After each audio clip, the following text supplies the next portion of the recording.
Good morning. Today is June 14th, and I thought I'd give you a look at the pasture and the cabin and everything that I have to walk through to get to breakfast in the morning. Today's June 14th, and I'm counting this as the halfway point. So here we go. Here's the cabin. That's my door. I come out of that doorway, I walk down this little path, and I unhook that latch there, and this opens the gate. So here's a look at the pasture. It's really wide open, perfect hiding place for carnivorous cows.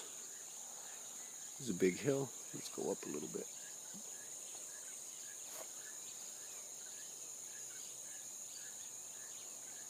Okay. And so, here's the path I walk on. There's more trees. Here's the path I walk on. This is like a minefield. So, here we go. Boom. See? Boom. I mean, I don't think it's a coincidence that they're putting these bombs here. They're trying to trip me up. It's all a nefarious plot. The cows are trying to get me. So, here we go. We're walking up the path. I counted the steps. It's almost exactly 400 steps from the cabin to the dining hall. And my length of pace is 2.5 feet, so what's that put that at? I don't know. I'm obviously not a math major, so let's get out a calculator one of these days and figure it out. So here we go. Oops, avoided more bombs. Good thing. I'd hate to step in something and have to deal with that all day. Let me unhook the other gate. So that was the pasture that I have to go through. And if I survive that treacherous walk, then I go down this path. There's some trees that look kind of scary at night. It's interesting when it's windy because it makes those palm blades rattle. And that's always pleasant. What's really pleasant is when this palm leaf decides it wants to hang low, and I walk under it, and all of a sudden there's something touching me.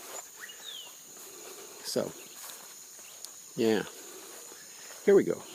We're still walking, and we're walking. As we walk up here, this is about the halfway point.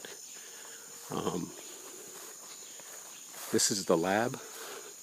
This is where we go to process all of the artifacts we find.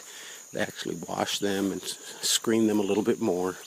And then the people that work here are the experts at determining whether we have something that's actually an artifact or whether we have something that's a not a fact, which is an artifact that we believe is an artifact, but really it's just a rock.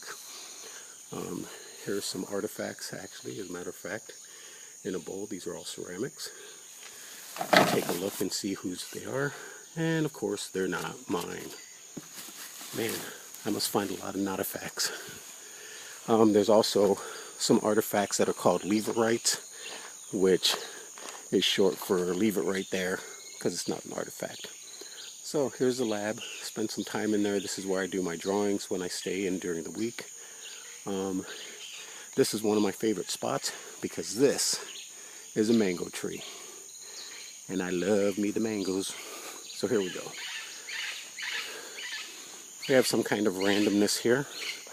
We have some grass and a bridge for no reason. So I take this bridge and cross over. Ooh, look. There's evidence of life in the mornings. There's someone down there in the distance you can see walking. Usually I'm the only one early, at this time anyway. And Sarah, we just goof around and talk about random stuff. This is something cool. This is another cool thing. We actually have a lime tree here. So I have half of the ingredients. I have salt, I have limes, but I'm missing some tequila. So here we go. We actually have a little garden here that someone tends to. That is Professor Brown and Professor Yeager's cabin. Here's a little garden. This is the water tower. This is what supplies us with all our water. Wash our hands, take our showers, and as you can imagine, with 30 people on camp, it gets a little interesting at night when it's time to take a shower.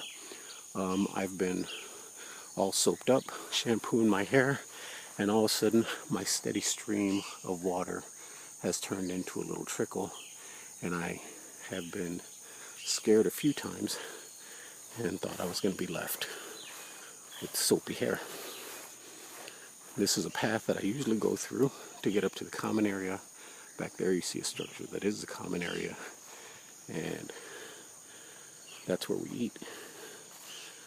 So there's an actual place where you can wash things by hand if you want to.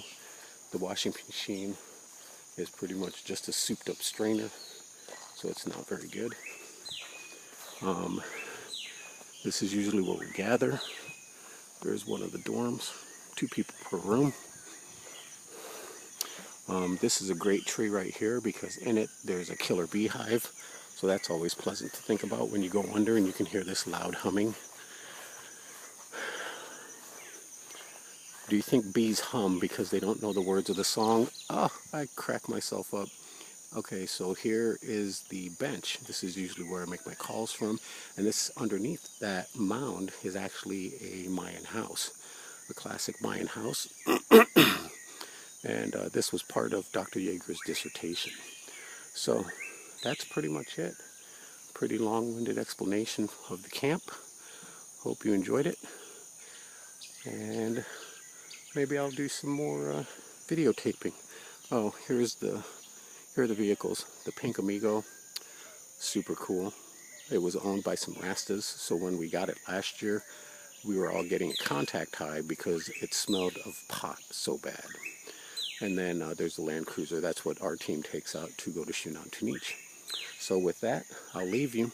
I hope to see you very soon. Ciao, ciao.